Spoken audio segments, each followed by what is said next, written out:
Un chien interrompt un enterrement, et le pasteur devient nerveux en le voyant aboyer vers le cercueil.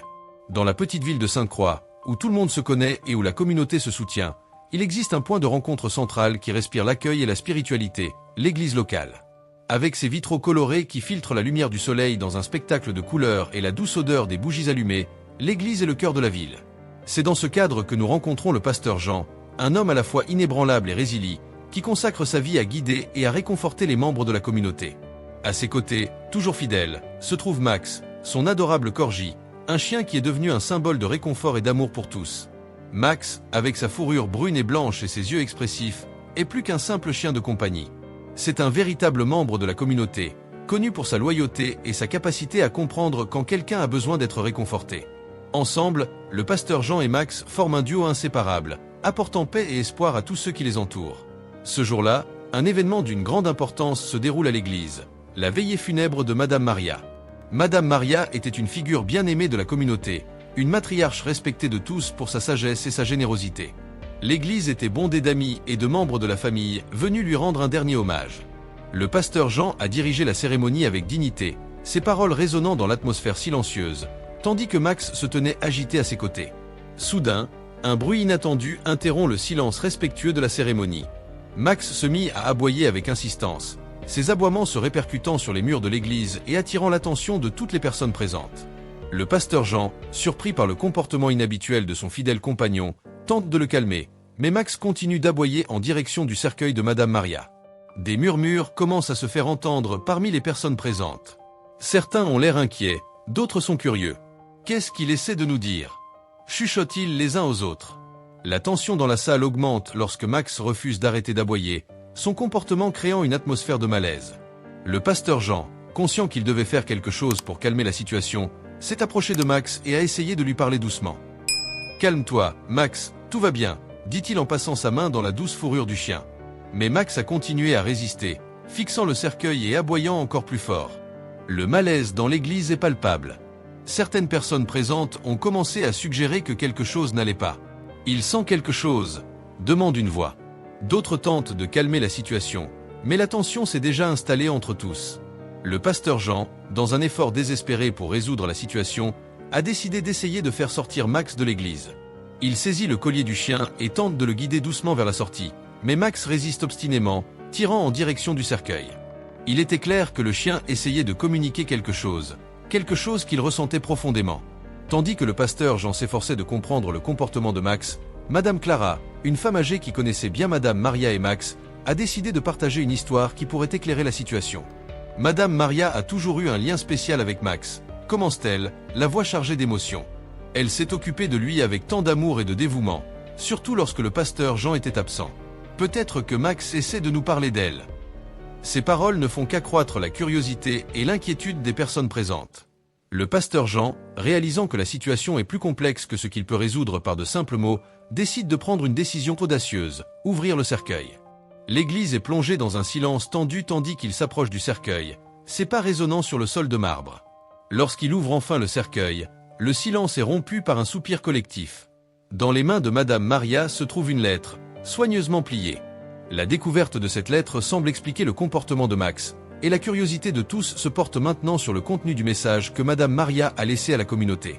Lorsque le pasteur Jean ouvre le cercueil et révèle la lettre dans les mains de Madame Maria, la tension dans l'église est à son comble.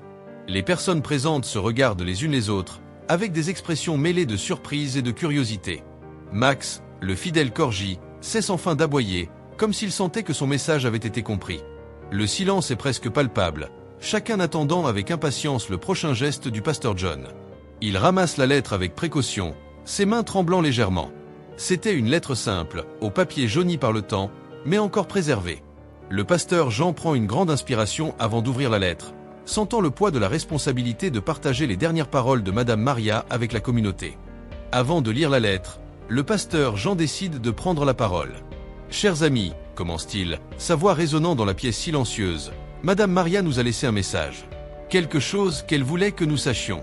Écoutons ces paroles avec un cœur ouvert. » Il commence alors à lire la lettre à haute voix. « À mes amis bien-aimés et à ma famille », a lu le pasteur Jean, la voix lourde d'émotion. « Je veux que vous sachiez que chacun d'entre vous a joué un rôle particulier dans ma vie. Je vous remercie pour tout l'amour et le soutien que j'ai reçu au fil des ans. La lettre se poursuit en mentionnant des souvenirs et des remerciements personnels à divers membres de la communauté. Le pasteur Jean marque des pauses stratégiques, permettant aux mots de Madame Maria d'être absorbés par les cœurs présents.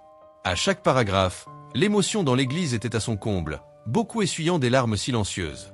Puis la lettre est entrée dans un domaine plus profond, plus personnel. Je voudrais parler de Max, l'adorable corgi que beaucoup d'entre vous connaissent et aiment. Max a été mon fidèle compagnon en de nombreuses occasions, en particulier lorsque le pasteur Jean était en mission. Madame Clara, la dame âgée qui connaissait bien Madame Maria et Max, a alors décidé de raconter une histoire. Madame Maria avait un amour immense pour Max, commence-t-elle, la voix douce et nostalgique. Je me souviens d'une fois, il y a quelques années, où le pasteur Jean avait dû se déplacer pour aider une communauté éloignée. Madame Maria s'est occupée de Max et un lien spécial s'est créé entre eux. Elle a dit que Max pouvait ressentir les émotions des gens, qu'il savait quand quelqu'un avait besoin de réconfort. Les paroles de Madame Clara ont permis de mieux comprendre le comportement de Max.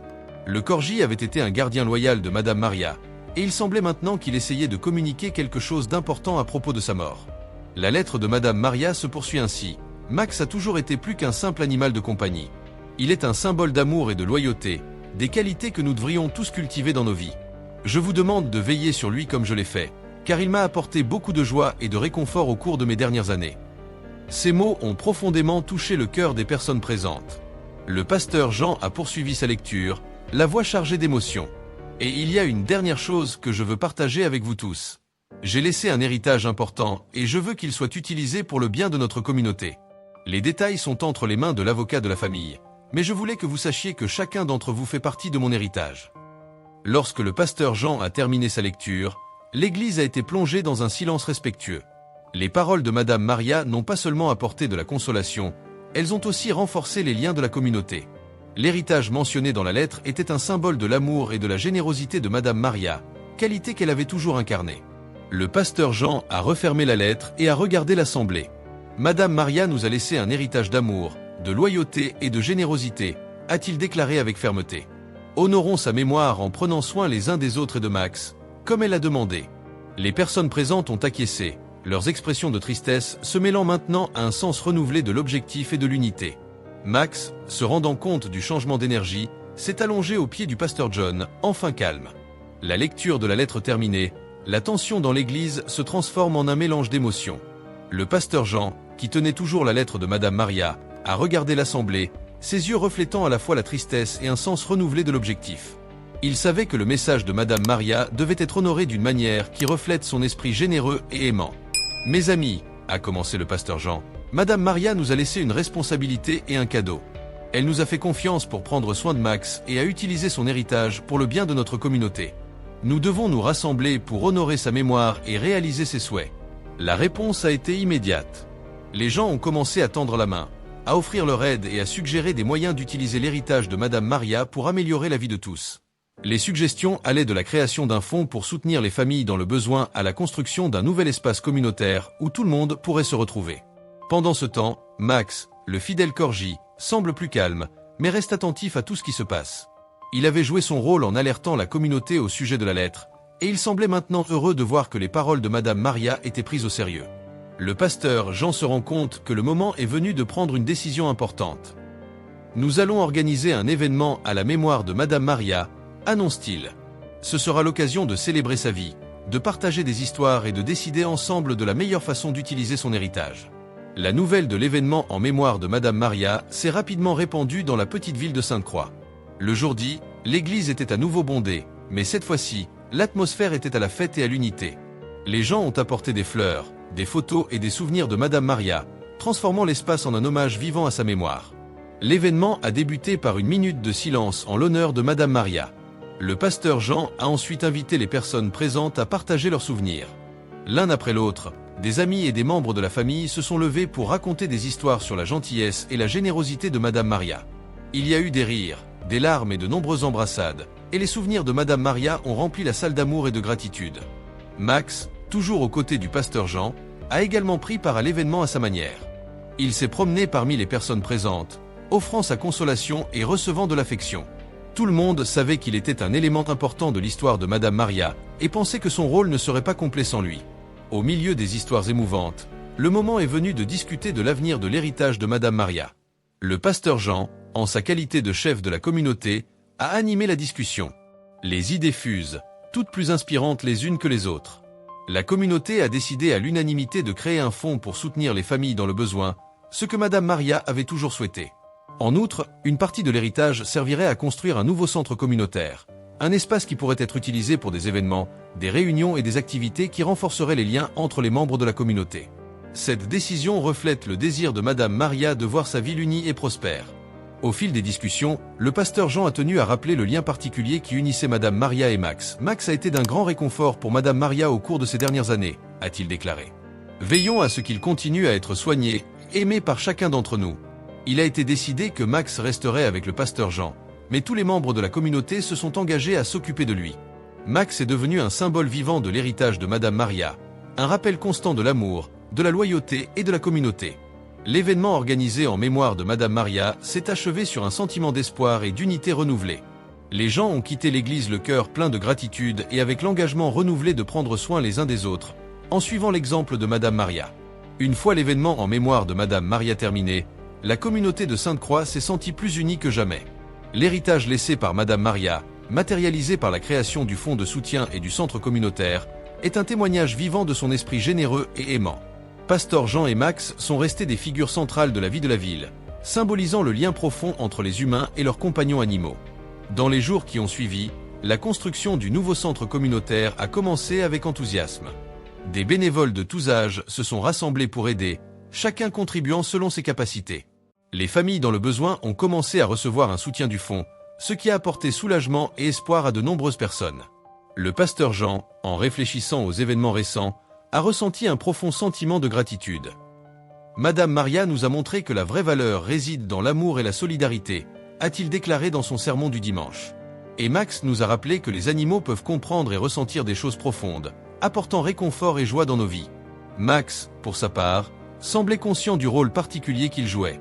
Il a continué à visiter différents foyers de la communauté, apportant des sourires et un sentiment de paix partout où il allait.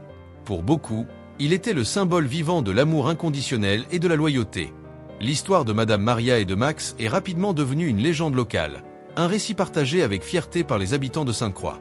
Les enfants écoutaient avec fascination les récits racontant comment Max avait alerté tout le monde de la lettre de Madame Maria et comment ce simple acte de loyauté avait changé le destin de la ville. L'expérience a enseigné à tous les habitants de Sainte-Croix une leçon précieuse sur le pouvoir de la communauté et l'importance de veiller les uns sur les autres, y compris sur nos amis les animaux.